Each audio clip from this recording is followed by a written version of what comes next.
Welcome to the Austin LangChain AI Mug event. Tonight we're showcasing highlights from our December event here in Austin, featuring Karim Lalani and his groundbreaking lab. This lab brings together LangChain, Gradio, and Cloudflare, all seamlessly run from a Jupyter notebook. Get ready for an inspiring look at how these tools are shaping AI workflows. Don't forget to scan the QR code or visit AIMUG.org to join our meetup, our Discord, and subscribe to our YouTube channel for future updates. Now let's dive in.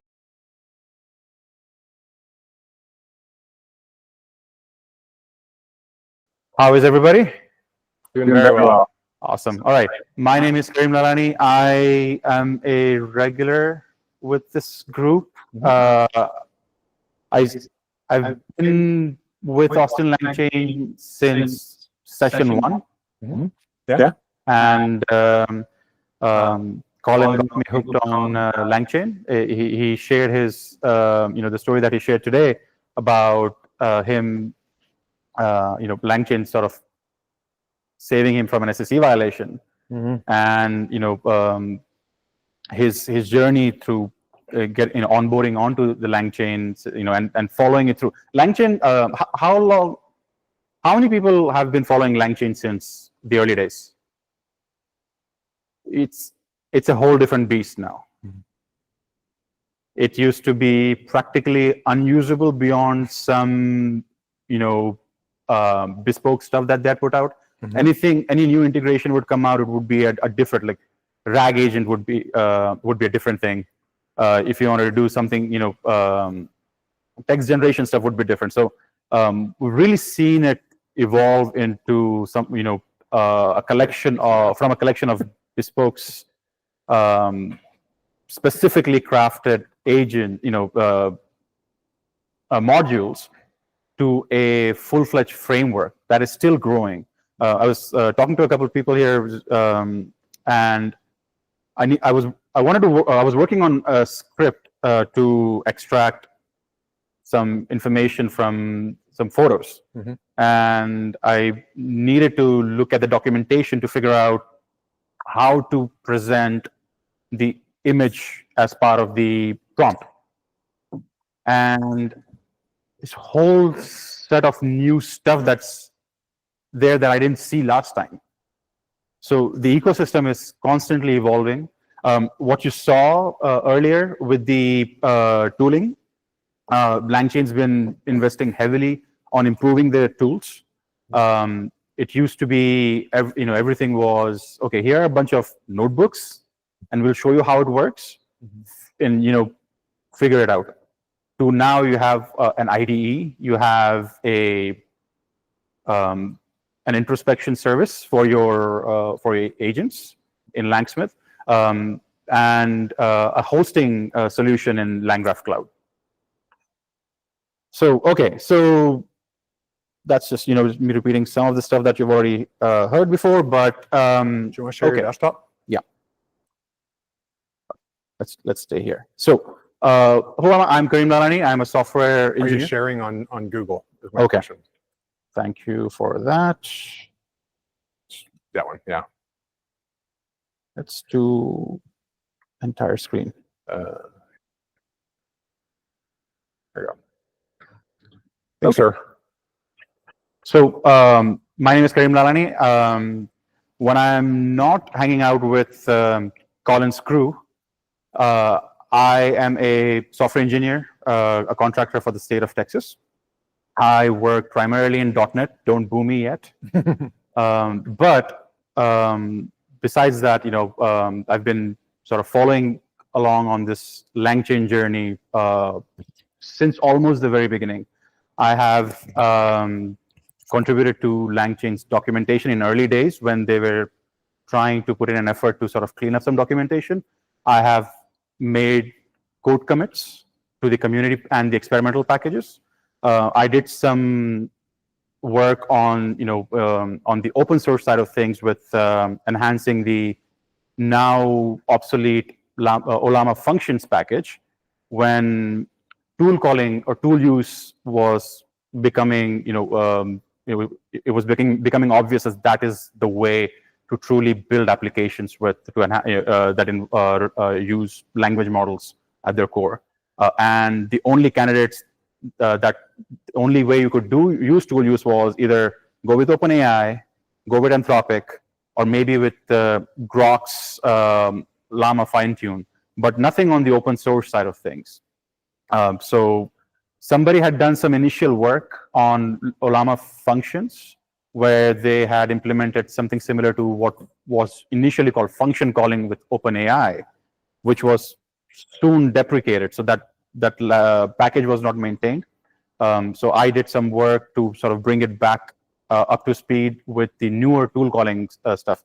I released a couple packages, one with on Python and on one on TypeScript, to allow you to use tool calling with any inference service that didn't yet support. Now, fortunately now, so I don't maintain that package anymore. And the reason for that is I don't have to. Almost all providers now support tool calling natively, tool use natively. So and that was always going to be the, it was always going to be a stopgap solution. I wanted to use tool use. I didn't want to go to OpenAI. I didn't want my data to go to Anthropic. I wanted it to stay in my ecosystem, and there was no other way to do it. Llama hadn't integrated that in yet, so that was, essentially a solution, a problem that I was solving for myself. I've participated in NVIDIA's hackathon, LangChain hackathon. I've been giving presentations whenever I can for this group, and I'm always happy to sort of brainstorm, with our other fellow members on Discord whenever there's an opportunity. What are we going to do today? So, who here is familiar with Cloudflare? I hope everybody. So Cloudflare started out as a CDN service that evolved into a network infrastructure, sort of company, and now they also are a competent inference service. What I mean by that is you can actually, just like you can make an API request to OpenAI or Anthropic or your LLMs, you can also make API requests to Cloudflare through their Workers AI, where they have some models that they have hosted, some proprietary, some open source, and you can make LLM, you can use their inference service. Advantages, Cloudflare's infrastructure is quite well established, which means that gets you one step closer to LLMs on the edge. And that's where the title of today's presentation was. I've been looking into, so that's the Cloudflare side of things. We, in our initial labs, we had looked at Streamlit as a user interface library for Python, something that was quite popular with the data science and AI ML side of things. Mm-hmm. Who here is familiar with Streamlit? Very good, most of you. Who's familiar with Gradio? Slightly, a couple less people, but Gradio is another user interface library for Python, developed by, or at least maintained by, the Hugging Face team. And it has some interesting features. I looked through the workflow of how you build interfaces and how you launch, and they have some additional niceties that come with it that I'll hopefully get a chance to share with you today. And so this is a lab. You can follow along. If you have what you will need is access to Google's Colab. You will also, if you want to follow the lab with the Cloudflare component, you will need your Cloudflare account ID and an auth token with Workers AI permissions. With show of hands, who all here will be following along? Perfect. on the computer. I mean,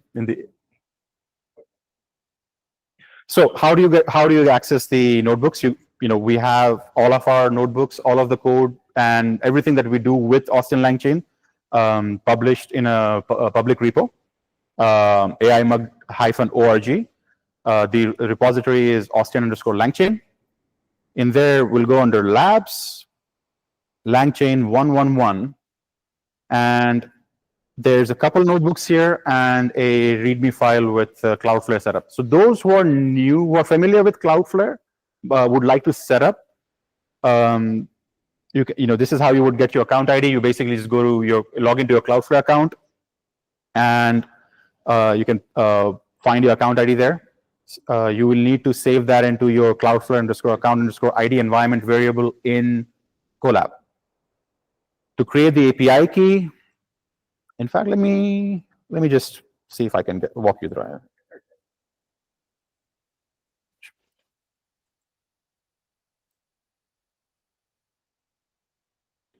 Okay, so I am logged in. I'm gonna log into the right account. Easiest way to spot your account ID is when you're logged in. What you see here up top, that's your account ID. That's the easiest way to find your account ID. Now, to create an API key, you would scroll down to manage your account, account API tokens, create token. Under the templates, Worker AI use templates, don't change anything. You can add a start and end date. I would advise don't worry about that just yet. You can always delete this token after the exercise. When you do, then you do view summary, create token. This here is your API token with access to Workers AI. Now that everybody has seen that token, I'm going to go back here. Burn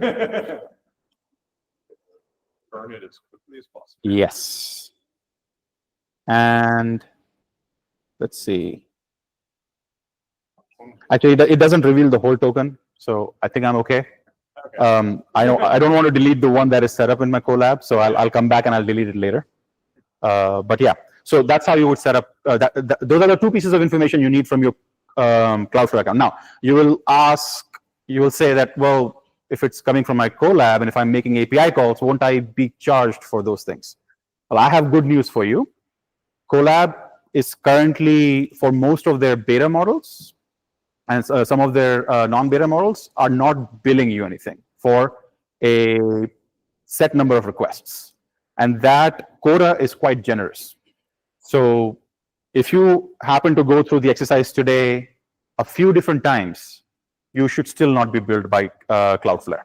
So this is a pretty safe exercise as of today. Now, a few months down the road, they might jack up the prices, or just be careful about that. Once you have that, now for those of you who don't have a Cloudflare account, or you don't have enough, we don't have enough time for you to go set one up, there is an alternate notebook. So the one that we're going to use today with Cloudflare is called Spoiler-Wish. The one that we can use as an alternate that doesn't have a dependency on Cloudflare is called Intro to Gradio. Let me open both of those. Okay. Who here is familiar with the game Spoiler-Wish? Okay. Spoiler-Wish is a game that I think originated on the forums, internet forums, in the mid-2000s, where on a message board you would make a wish, and you would basically you say, okay, here's my wish, and somebody else would say, okay, your wish is granted, but here's a caveat, and basically they're spoiling your wish, and then they would have to make their own wish, and then somebody else would come in and then say, okay, your wish is granted, but here's another caveat. So an example here is, okay, I wish for $1 million, well, granted, but your dollars are in Zimbabwe's defunct currency, so which is equivalent to $15. So enjoy your Happy Meal.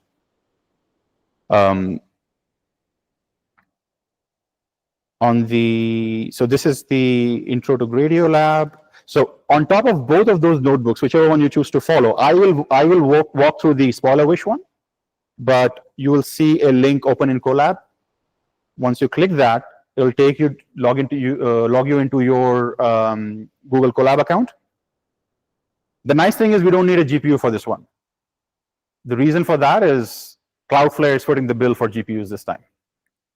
So you don't need a pro plan. Just connect to that. Make sure that you add your keys onto your, so we have the two keys that we need, Cloudflare_account_ID, Cloudflare_API_token. Let me activate both of those keys. And then we'll just follow along.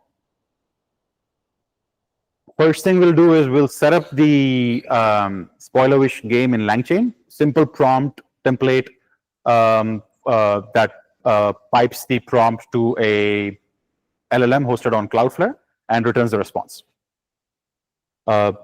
We install the packages for LangChain, LangChain core, LangChain community. Yes. Okay. So on the left hand, do you have the keys already? Okay. So on the left hand side, you see an icon for the key. You click that, and then you should be able to add new secret. The names of the secret are listed. Okay, they're not listed. Okay, they're listed here. So you can copy this link, this Cloudflare_account_ID, paste it, and the next one is the API token.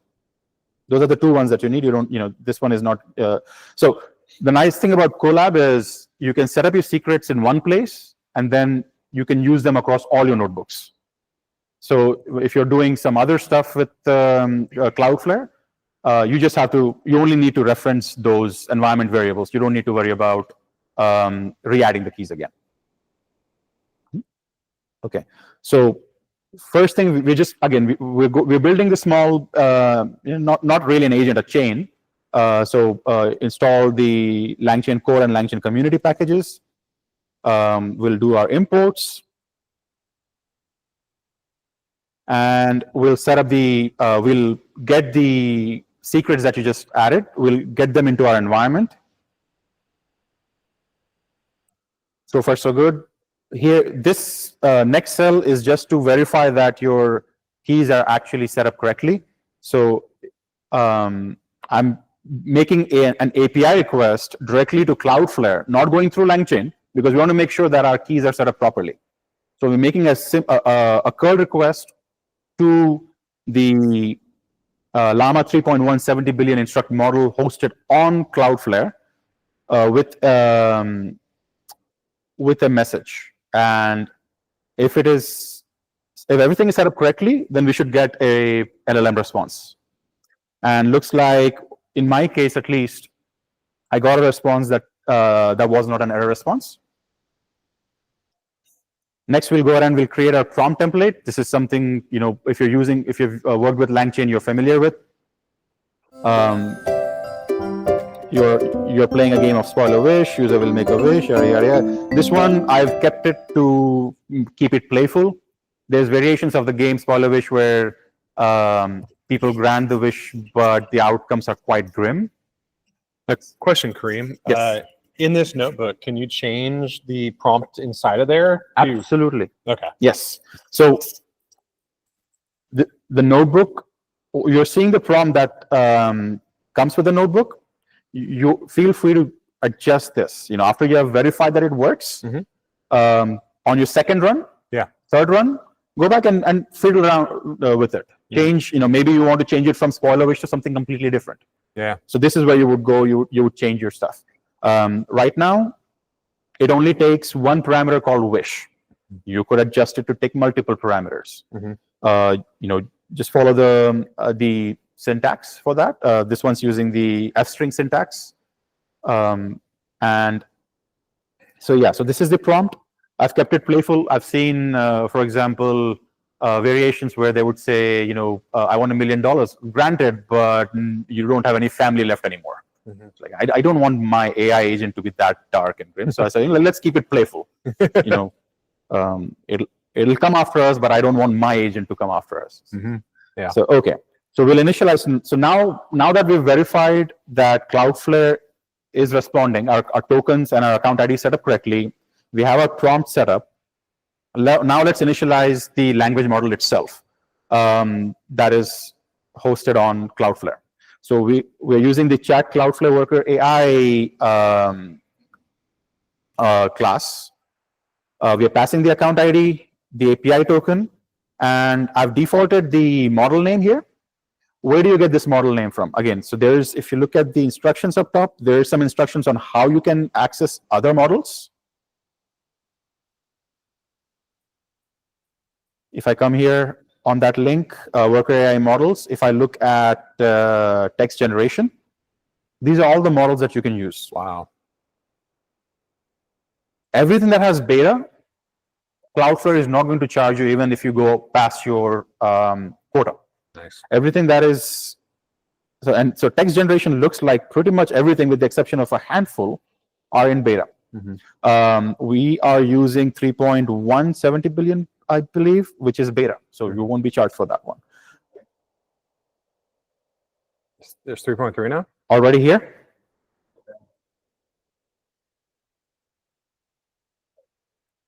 Yep. 3.2 is here. It's not beta, but you can use it. You should still have some allowance for the free quota. Wow. So how do you get the name of the model name string? Just click on any of the models that you're going to use, and then you'll see this @CF. This is the name of the model that you'll supply. Sometimes it's @CF, sometimes it's HF. So be sure that you're picking up the full name and not you're trying to type it in yourself. So okay. So we are initializing the Cloudflare Workers AI chat model, passing in the model name, token, and account ID. We have a test wish here. I wish for $1 million, and we're creating a chain. All this chain is doing is it's taking a prompt, it's piping it to the model that we just initialized up here. So I'm going to run that. Next, it's time to test the chain with the wish. I wish for $1 million.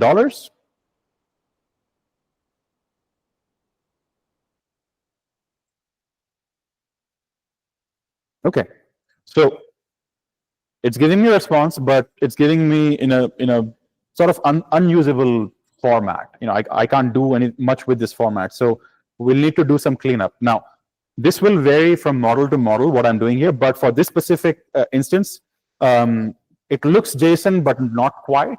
This is actually a Python dictionary being returned. You can tell by single quotes around the keys and the true keyword with a capitalized T. So we'll use the AST literal eval to execute the content to get the dictionary back. So now this is the whole dictionary that came back. Again, use this at your discretion. This is running arbitrary Python code. In this case, it is somewhat safe, but you want to be careful before you expose your data or you run it on your machine and you're running arbitrary code coming from somewhere else. You want to be careful with something like that. So what I've done next is created an output parser. Who knows what an output parser is in LangChain? Cool. Awesome. A couple of people here are familiar with it. Output parser is basically, the idea is that you get some form of response from an LLM, and you want to transform that to maybe a different format. You don't, it could be programmatically, it could be some other way. In this case, I'm looking at the Python dictionary. I have the result key. Result has another object inside it with the key of response. This is really what I'm interested in. Nothing else. I do want to, so that's what I'm doing here. I'm basically just creating a simple Pydantic class to extract that information. Now let's update our chain and attach that response to it, output parser to it. And now let's give it another try. So, okay. And now I'm getting something that I can extract information out easily. So, okay, TNC problem. There's a custom-made high-security wallet only can be opened on leap years. That's it's actually a giant pinata, shaped like a giant. This is wow, Ninja hamsters. man. So okay, so things seem to be working. So now we have our chain. We have the quote-unquote model for our spoiler wish game. Now let's put a user interface in front of it. So we'll install the Gradio package. We'll do our first customary import Gradio as gr, so we don't have to keep typing Gradio everywhere. I'm just going to give it a function. I'm encapsulating my chain inside a Python function, which takes in an input in the form of a wish and gives me the output, which is the response from the language model. That way, it almost serves like, acts like an interface. Okay. Gradio is, the way it works is you define your inputs, you define your outputs, and you define a callback. Gradio will build an interface. It'll give you the controls for your inputs. When you click the submit button, it'll pass those inputs to the callback, and it basically maps the responses to the output. So first thing I'll do is, so this is a simple Gradio app is an interface. Our function is a callback, it's a spoil wish one. It takes one input, one output, which means my inputs, just one item there, one item the output. I'm giving it both the value of text. And then I'll do app launch. The nice thing about Gradio is that Jupyter notebooks will actually render Gradio within inline. With Streamlit, one of the challenges that we would run into is we would run the Streamlit app in backgrounded inside the notebook, and then we would have to create a tunnel to then to get a publicly available URL to then connect back into it. With Gradio, you actually have something that is just inline. So let's look at our code again. Inputs is text. It's saying wish, and then outputs is out. Where is it getting this wish from? I didn't specify wish here. I mean, I have a callback called spoil wish, but it's not spoil wish. This is actually coming from the definition. If you look at the spoil wish function definition, callback definition, the name of the argument is wish. So it's doing a little bit of that for us to keep it a little bit intuitive. Okay. So let's say I wish for a fast sports car. I have to keep it. Let's see. I hit submit.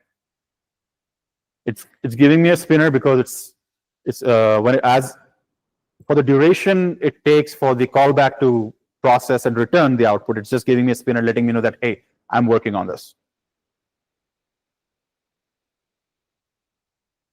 Okay. Dream has come true. I'm thrilled to grant you a wish. You now own a slick, brand new cherry red supercar that can go from 0 to 60 in just 3 seconds. Nice. However, there's a tiny problem. The car is sentient. Oh, great. And it's a total diva.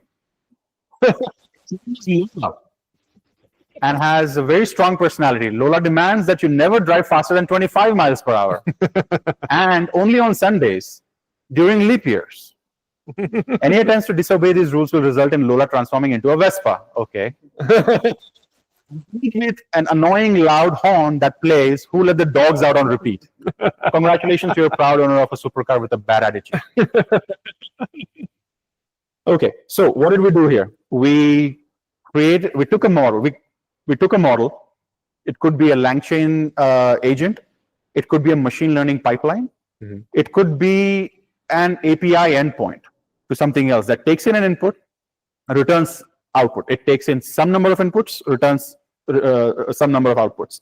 And we provided, we were able to create an interface with how many lines of code? Really, if you look at just the Gradio side of things, one for the import, 3 for the callback. 1, 2, 3, 4, 5, 6, 10 lines. Yeah. And because I decided to split this into multiple lines. And I have an interface that renders inside the notebook.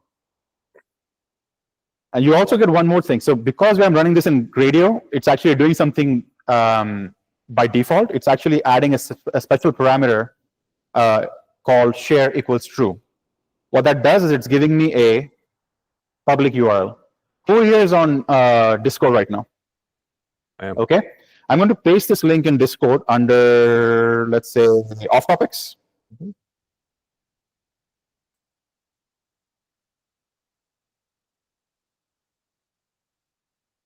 Oh, I got your app. I didn't have to do anything. So basically, Gradio is using tunneling to give me a public link. This link is going to be active for 72 hours. So if I leave this app running, so I could be doing this on my computer, on my home computer. I could leave this running and I could have anybody who I need feedback from test it out, give me feedback. I make adjustments, give them another link, test it out, feedback, without going through any kind of infrastructure. It's using my API key, yes. It's actually running in his Collab instance right now. Yeah. So that's actually the same instance that I just tested this year. Okay, so let's try to make some adjustments. So, it took the name of the variable and it used it here. That's nice. So I know what I have. It gave a generic name output to the field. That's okay. I mean, maybe I need to make it a little bit more sort of intuitive. Say you want to give labels. Easiest way to do that is, so we were using a shorthand notation here. We use text. Text means it's a text box. Without telling anything else, it's saying, okay, I'll give you a text box. I'll try to figure out the names of the inputs and outputs. But we say, no, I want a little bit more control over that. So we can change the code and we can say gr.textbox label with a wish with a capital W, and I want to default a value. I want $1 million in there. I don't want to keep typing it every single time I'm testing this. So I have a default value. Outputs, I want to give it a label of response instead of output. And I want it to be a text area with 3 lines. Okay. If I do that, now I have the same app, but with a little bit of improvement on the UX. It works the same way.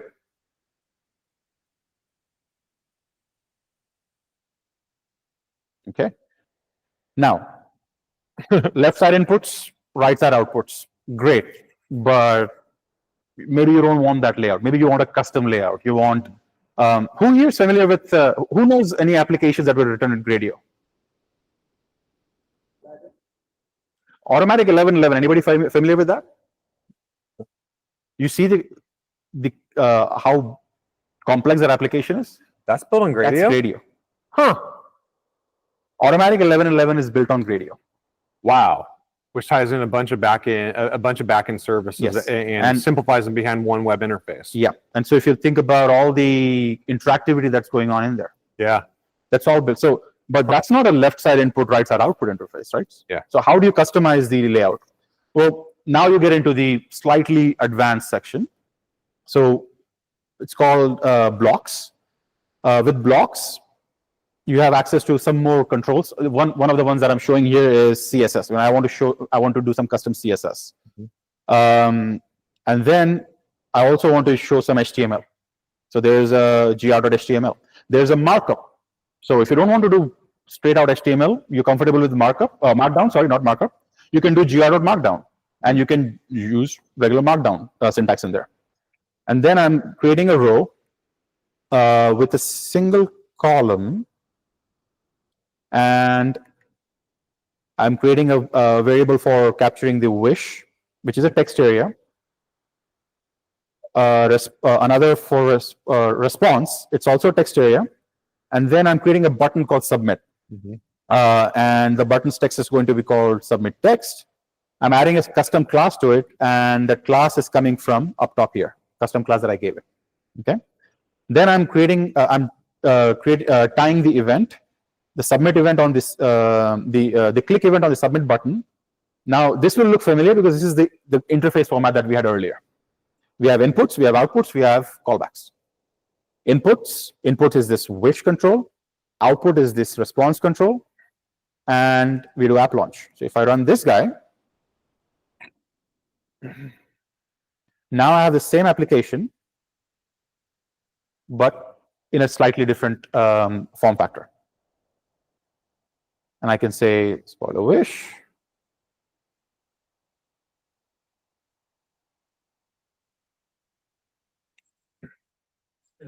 Yes. What would you recommend by creation? Depends. So they're both great at what they do. It depends on what what you're most comfortable with. I've come to like Gradio. I think so what I've seen, the reasonings that I've seen. So Streamlit is very flow driven because Streamlit, everything executes as a script, top to bottom. Gradio is more pipeline oriented. You have inputs, callbacks, outputs that flows into further callbacks, So depends on the style that you're most comfortable with. They're both easy to work with. So Gradio has backing of Hugging Face. So and Streamlit is a quite popular project itself. Okay, so I'm going to now we'll talk about we'll add a little bit more complexity to the UI. Okay. So what are we doing here? We're doing the same CSS. We have the top section is same. This looks pretty similar, but I've added a reset button this time, a new button, and that says try again. Now, instead of doing submit button.click, I'm using explicit triggers. So I'm saying gr on, and I'm saying, okay, I'm going to now on a trigger, I want you to do something, but then I want to chain that. So there's this on, then sort of pipeline that I can create. So what's happening here is first thing we'll go through the click event is going to, there's no inputs here, but there's 3 outputs. Do you notice I no longer have a single value? I can pass an array, a list of components. So I have 3 components as outputs. For callback, instead of creating a Python function, I just created a Lambda expression. Now, the way it works, Lambda works the same way. It needs to account for the inputs, and it needs to return outputs. In this case, there are no inputs, so it doesn't take any arguments, but outputs need to match this sequence. First output needs to be for wish, second needs to be for response, third needs to be for submit. Why? Okay. What am I trying to do here? Well, I'm changing the behavior of the controls. Up until now, we were just dealing with the content inside the controls, but now I want to change the behavior. I want to disable so basically what I'm doing here is when I click submit, I want to disable the wish button, the wish text box, make the response box visible, and I want to make the submit button invisible. Why am I making the response visible? If you notice here, I didn't talk about earlier, I actually gave it a default property of false. So when this form will first load, you'll not see a response box. You'll just see the input control. So I've created 4 controls here, out of which only 2 are visible: the wish text area and the submit text area. What I'm doing now is when you click the button, deactivate the input, hide the submit button, and show the try again button. Next thing, once you're done with that, I'm not done because I haven't actually made the request. Next thing I'm saying, okay, let's go ahead and call our callback, spoil wish, that we created earlier. That will take the input of wish, and the output will be response. So here I'm not changing the properties. I'm just using this like we did before. Whatever is the content inside wish, that's the input, and whatever you get what's returned from spoil wish needs to be applied to response. But I'm not done yet. I want to then go ahead and I want to change the behavior of the reset button. I want to make it visible now. Okay, so this is what's going to happen. This pipeline is going to execute on submit button click. Then I have the reset button click, which basically resets it back to the original state. So it'll hide the response, it'll hide the reset button, it'll activate the wish input so I can type again, and it'll make the submit button visible. Okay, you ready to see this in action? Yes. Okay, so same application. I only see two controls, like I said. So when I press the spoil wish button, you see the interface change a little bit. There's no button up down here because it's still processing. It's still going through the yeah. So now that I have the response and I have the try again. If I click try again, it'll reset the interface back to the previous state. Okay. One more thing, there's something called the examples helper. Where would that come in handy? When you're building interfaces, like you saw, when I'm building through this, I could default a value in the input. But maybe I want to try different values. I don't want to keep going in and typing in stuff. So examples helper sort of does, so it's the same code. I've just added this bit of code in here. What I'm doing is I'm saying, okay, create an example component, and these are my examples. I wish for $1 million, I wish for a new car, new house, new job. These are inputs for the wish control. Okay, and then I'll label it try these. Everything else is exactly the same as we did before.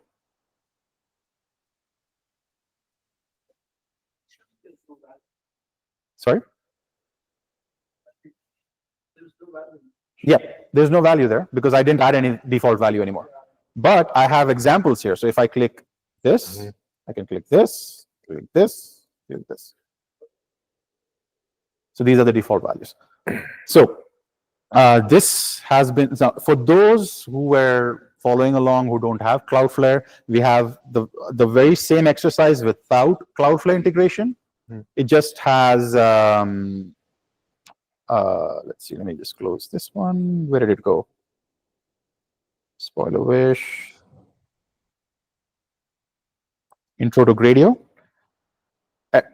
It is pretty much the same thing, except there is no Gradio, there's no Cloudflare integration, and so there's no LLM. All it does is it takes your wish and it'll just say, consider your wish spoiled. That's it.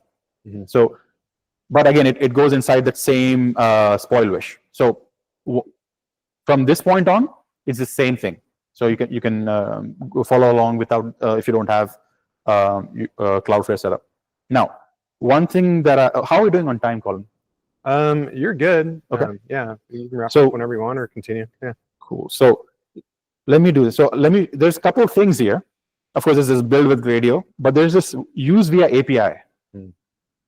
Let me actually open this up in a new browser, so it's easier.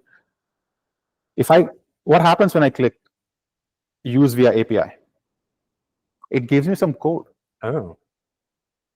It says, okay, you can test this. There's 3 ways to test this out of the box: Python, JavaScript, Bash.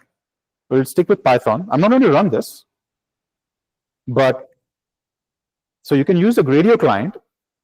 There's an API name, spoil wish. I wonder where that came from. I didn't expose an API endpoint, did I? That's the function. That's my callback. So Gradio by default will convert all your callbacks into API endpoints. Oh.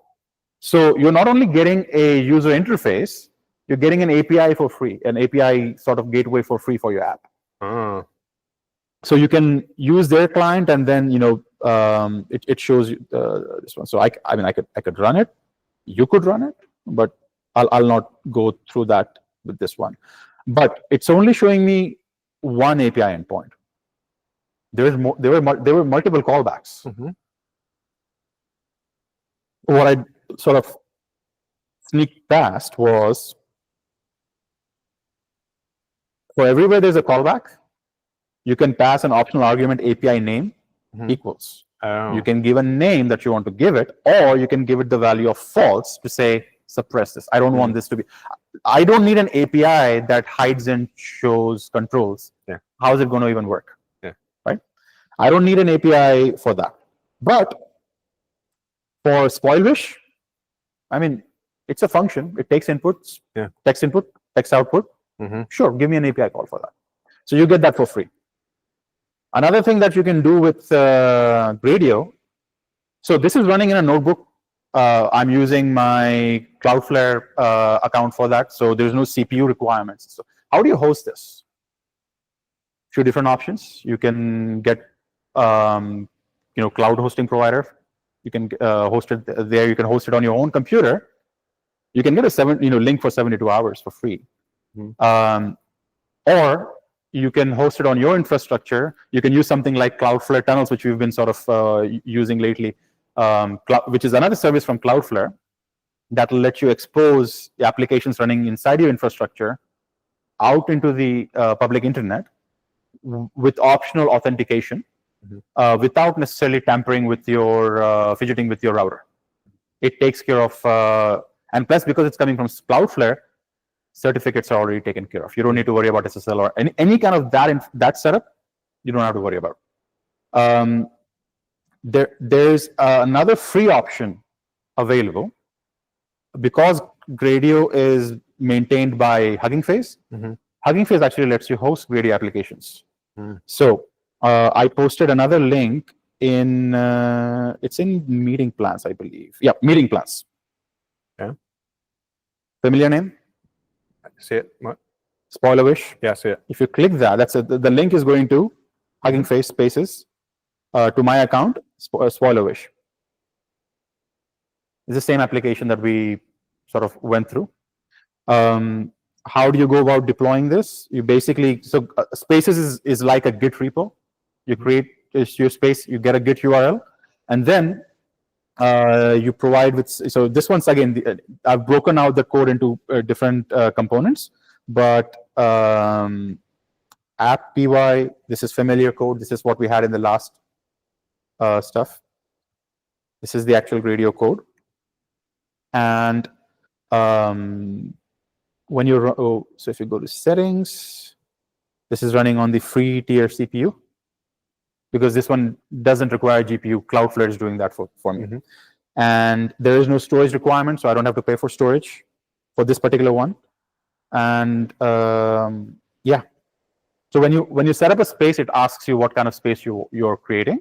Maybe, you know what? Let's if I do create a new space, I can say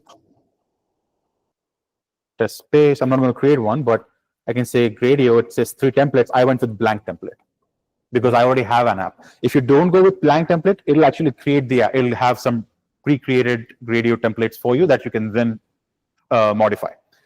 And then you select your infrastructure, public. If I create private, then only people who have access to my space can. This one's running on public. So if I create space, it'll create an empty Git repo on Hugging Face, which is already set up for my Gradio application. All I have to do is check in that app.py file, and it'll take it from there. Wow. So that's cool. That's free hosting. Awesome. Okay. So that's the lab. Yes. Questions? The same hardware. Yeah.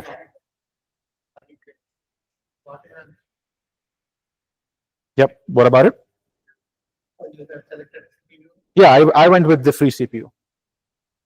So what Hugging Face will do is they'll spin it down when nobody's using it, and then if it's spun down and some new request comes in, it'll spin it up. So they'll be it'll show you that it's loading up a container and it's spinning. So there'll be like a couple of minutes time that it'll take for it to spin up. For this thing, I don't care. This is not a production. This is not a mission critical application. This is a showcase application. So I have one more question. For the Docker. yes. Let's say if I choose Docker. Yep. Install Docker into our environment. No, this is using Docker as the hosting implementation on Hugging Face. Yes. So if you have a Docker file, if you have it set up in Docker, then you can go with Docker, and then it'll use, instead of app.py, it'll use your Docker file, and then it'll try to download the image from wherever it's hosted, and it'll do it there. Yeah. Streamlit is also something that they support. Yeah. Yes. I was using pretty old school IPython for making applications on YouTube. Very good. Wonderful application. I have a question. So how many kids usually can go to the Hugging Face application? If so, we are hosting it. How many what? Sorry. How many kids can? I have not tested that. It's a free implementation, so of course, if it starts hitting bandwidth limitations, you might see slowness. So again, and this is the other thing about this is a public space, which means your code is also going to be out in the open, unless you're connecting to a privately hosted API somewhere else. You're just creating a front end, and that's not an issue. So that is another consideration, that if you, of course, it's not exposing my secrets or anything, because they have a key management thing similar to what we did in the Colab notebook. You can specify your secrets, and it'll load them in the environment variable. So nobody can see your secrets, but the code itself will be visible. Yes. There was a question in the back. Yeah, are you familiar with Streamlit? Yes. How is this fair or worse? It's just a different approach. So Streamlit runs the code as a script. Every page is run as a script. This one is more like you set up a pipeline, and then it goes to the pipeline. So I would say they both give you a good level of control. It boils down to what your preferred style is. Yes. If you wrap a rack in the spoil your page function, it still work on Junior Notebook, on your Colab, and that still work on Hugging Face? If I do a what? Sorry. Wrap rack. A RAG. Yeah. Yes. So if I'm running it, so you have to, if you're running it on Spaces, then it needs to wherever that infrastructure is for you, wherever your vector store is, your file store is, the application will need to have access to that. So if you're making like serverless calls, for example, so yeah, it'll work. If you're running it on your own infrastructure, if you're running an app on your own home infrastructure or home lab, and you're just exposing a link, then yes, it should still work. Yeah. So I have let's see. I have an app that I built for an online gaming community. That was basically my exercise to learn Gradio.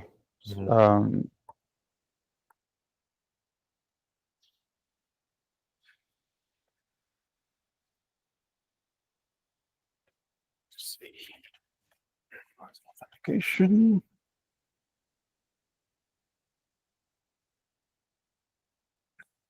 See.